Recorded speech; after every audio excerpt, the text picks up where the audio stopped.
Good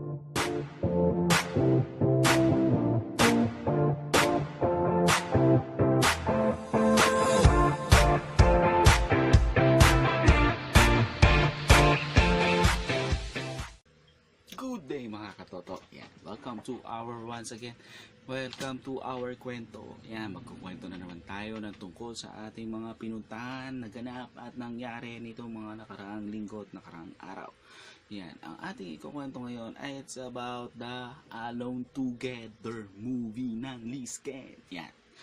So, movie nila ng Lisken. So, matan tayo ng Media Fair. This is under Black Sheep. Hindi Black Sheep na basta Black Sheep yung pangalan ng kumpanya na nag-produce ng Alone Together. So, during the media fair, nandoon ang Lisken. Of course, mga Lisken fans, talagang panoorin nyo. Yan. So, andun din si Direk Jadaone. Okay. Antoinette Jadaone.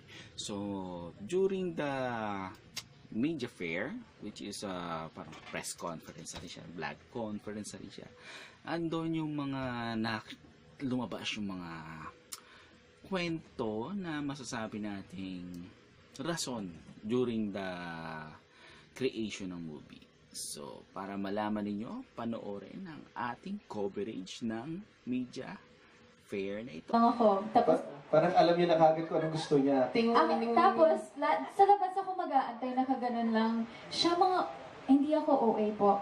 1 hour and 30 minutes. May one time, naka 2 hours siya. Nakakainis siyang kasama mag-shopping. Kasi pag nag-fit siya, ayaw kong pasalitain. pag nag-fit siya, tatanong niya sa akin, oh, maayos ba to? Tapos sasabihin ko, oh yeah, maayos, maganda. Tapos parang hindi parang ano. Tapos siguro mga 15 minutes niya titignan yung isang outfit lang sa mirror. Lalakad-lakad pa siya, ganyan. Tapos, di ba sinabi kong maganda, hindi niya kukunin. Lalo na pag kunwari gandang-ganda ako sa isang outfit, hindi niya kukunin talaga.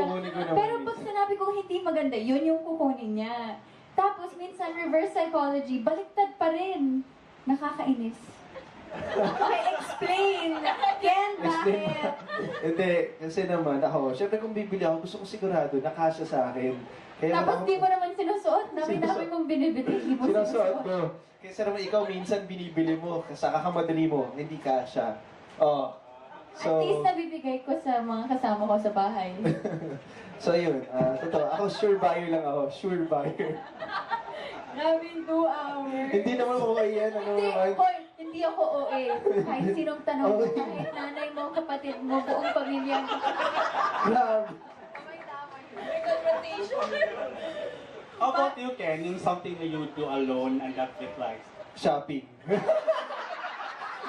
Kasi kontrabida to sa Shopee, kahit gusto ko na, bagay sa akin to. Ken, hindi. Swagly. Na-hurt naman ako kasi gandang-ganda ako eh. So, Kasi taste mo minsan exotic eh. Hindi ko alam kung nagjo-joke siya na gandang-ganda siya. As in direct, gusto niya yung mga makulay na, well, bagay naman sa balat niya, pero hindi, gusto niya mag-explore minsan, parang hindi siya. Yun. adventurous. Yun, ano ba? Gusto mo together? Yeah, together. Movies. Love watching movies with her. Really? Ano man? Parang, Ano ba kasama ko lagi mo na movie? hindi, I mean, pero nag-enjoy ka ba kasama? Oo naman. Joke Siyempre. Movies. Eating together. Yun yung sagot ko eh. Isa lang kasi. Eating together.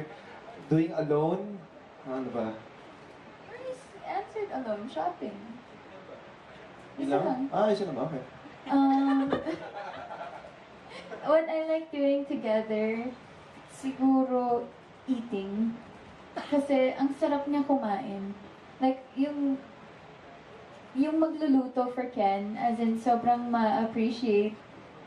sobrang na-appreciate ni Ken pag nagluluto ang isang tao.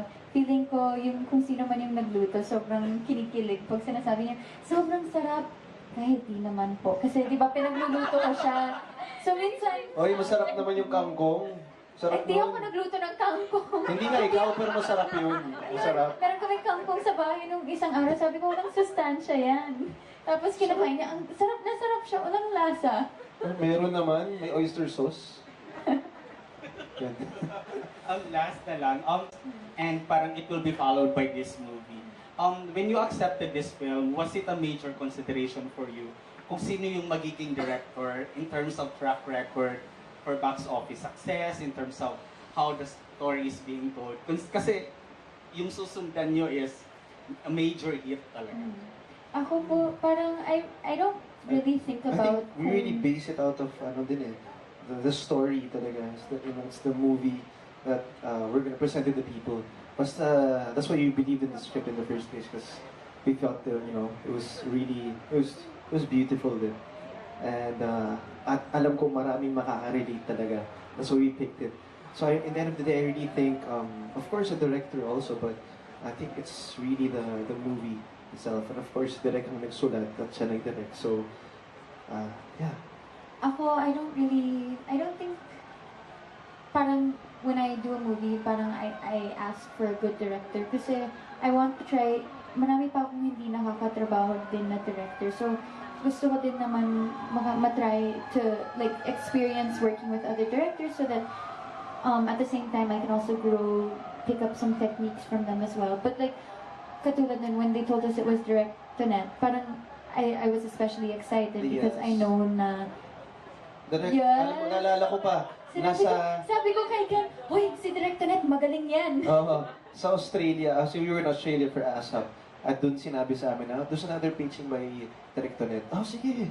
Perfect. But I said, hello? Yeah. I said pa nga, siya lang yata nagsulat ng story, hindi yata siya director. But then we found out that she was the director, so we were excited kasi I also watched On the Wings of Love before. I liked the story also. So. Thank you, Albert from Chickenessa. Okay, Van? Hi, Vanny from Inside Showbiz. Can you, for Liza and Enrique, can you tell us about the immersion activities that you did to be able to get in touch with your role as college students? Can you share it with us? I went to UP. I stayed in one art studies class. And nag-interview po ako ng 4 students and 1 teacher about how it is being a student at UP, how it is being an art studies major. Nakaikot din po ako sa UP, sumakay po ako sa ikot, kumain kami sa area 2. So those are some ways na nag-immerse ako. How was that experience for you? It was fun kasi parang feeling ko normal ako na tao. I mean, of course, normal ako na tao, but like, when I go out, I don't get that kind of experience, I guess, to be treated like I'm, like, how I used to be treated before I started doing movies and series. So, parang wala na.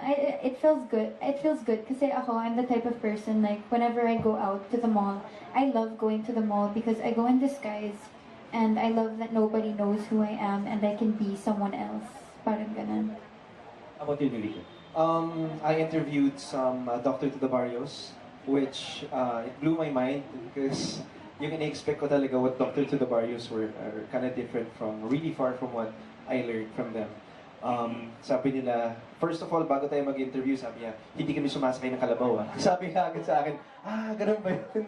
Okay, kasi yung transportation, kasi I heard that mahirap yung transportation to ride this kalabaw just to get to, no naman daw, not necessarily, but sometimes it's very rural, so they need to take bangkas just from one island to get to the hospital, which is like 2.5 hours away. So it's very, very, very, very difficult, and they get paid really well by the government. And they stay there for about 2 to 3 years, yung term nila. Dati 2 years, but now they implement 3 years. So it's not about just healing the people kasi they also have to really fix the whole community. Diba? Wala silang proper water system or wala silang, pag may problema sa isla na to, wala silang service or bangka to take them. Parang, so, when the doctors get there, sige, ngayon ayusin natin to. From this timeline to this timeline, ikaw ang, pag may emergency, ikaw ang magdadala. Ikaw naman. So, he's also fixing the community. So, that's why they implemented the 3rd year to really, get more time. And what he said is, um, iba daw yung feeling, parang even though they say thank you, he saves lives, baliktad daw para sa kanya. Siya pa nga dapat magpasalamat because kung anong nangyayari sa kanya, whatever he, experiences or kung anong natutunan niya doon, he can never experience it anywhere else. And ibang pakiramdam daw talaga yun. So I think that kind of blew my mind. Nice. After this whole immersion thing with the doctors and also for Liza when she gets back, you mentioned kanina that you took up college for one set, but you wish that Sally got the full college experience. Yeah, of course. I mean, one way or another, you felt like you missed out on a part of your childhood. Not really childhood, but part of what everybody should go through. But I mean, you can't have everything. Sometimes you have to sacrifice some stuff to be able to, put your efforts and love in other things that you love to do.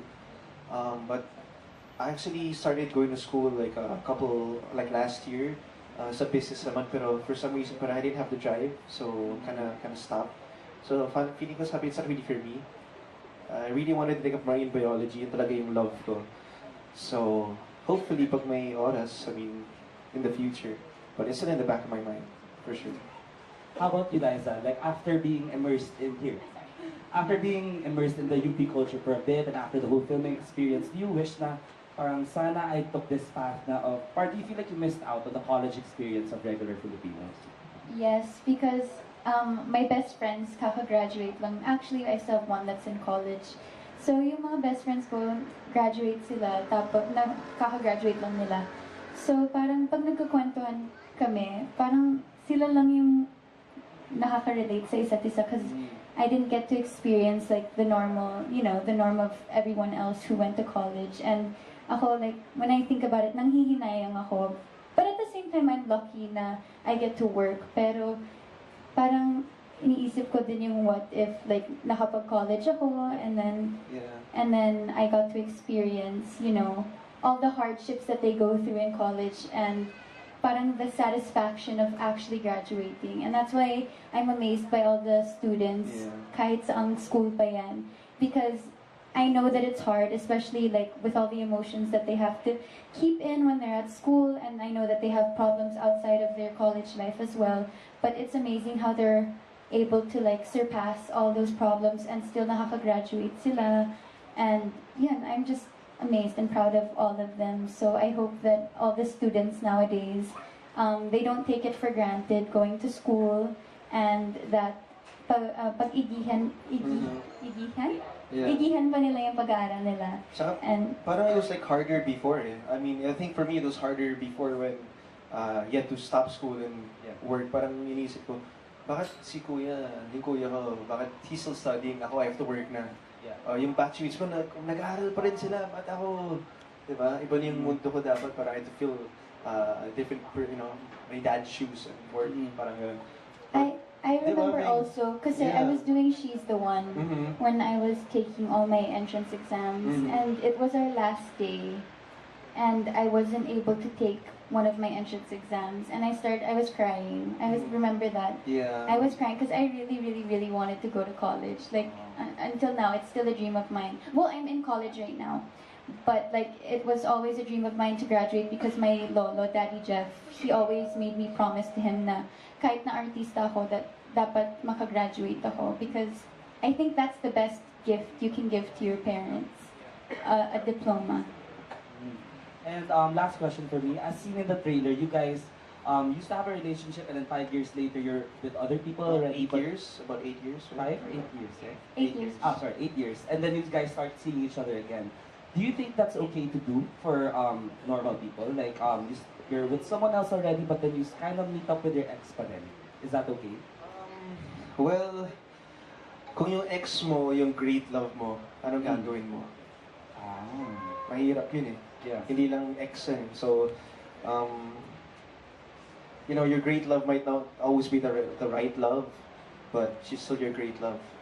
I mean, if you learned from your what if before, are you gonna let it pass again? I don't know. We'll see.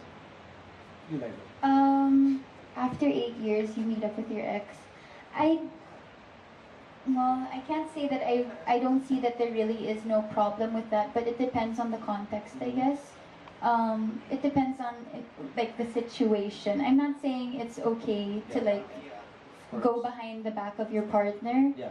but I guess if you're not really doing anything wrong with your ex, and if you guys like had a good ending, like to the point na friends kayo, I think why not? Like, I don't think it's a sin naman to like be friends with an ex. Okay, thank you. Thank you. Thank you, Vanny, from